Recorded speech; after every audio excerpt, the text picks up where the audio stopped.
Chocolate cyst కి ఉన్న solution ఏంటి? సో చాక్లెట్ సిస్ట్ ఉన్న వాళ్ళల్లో మనకు ప్రాబ్లం ఏంటంటే ఎగ్స్ పక్కన తగ్గిపోతుంది. ఎగ్ నంబర్ తగ్గుతుంది అండ్ ఎగ్ క్వాలిటీ కూడా తగ్గుతుంది.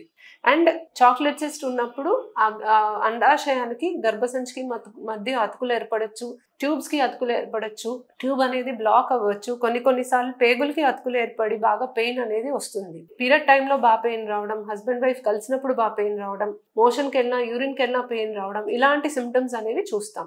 సో పెయిన్ అనేది సిగ్నిఫికెంట్ సిమ్టమ్ ఉన్నప్పుడు ఈ చాక్లెట్ సిస్ట్ ని మనం సర్జరీ ద్వారా తొలగించుకోవచ్చు. పెయిన్ ఎక్కువ ఉన్నా లేదా మనము ట్రీట్మెంట్ కి ప్రొసీడ్ అవ్వాలి, ఐవీఎఫ్ చేయాలి, వాళ్ళకి ఎగ్స్ బయటికి తీయాలి, ఎగ్స్ తీయడానికి అడ్డంగా ఉంది సిస్ట్ అంటే ఖచ్చితంగా సర్జరీ అనేది సజెస్ట్ చేస్తాం. లేకపోతే వాళ్ళకి సిమ్టమ్స్ ఏమీ లేకపోతే వాళ్ళకి మామూలుగానే ప్రెగ్నెన్సీ ప్లాన్ చేయడానికి ట్రీట్మెంట్ అనేది మొదలు పెట్టుకోవచ్చు. సో చాక్లెట్ సిస్ట్ అనేది ఉన్నప్పుడు వాళ్ళకి main risk factor egg number తగ్గిపోవడం, అతుకులు ఏర్పడటం, పిల్లలు పుట్టడానికి ఇబ్బంది అవ్వడం. సో ఇలాంటి ప్రాబ్లమ్స్ అనేది వాళ్ళు ఫేస్ చేస్తారండి. కాకపోతే ఇప్పుడు చాలా ట్రీట్మెంట్ ఆప్షన్స్ అనేవి అవైలబుల్ ఉన్నాయి.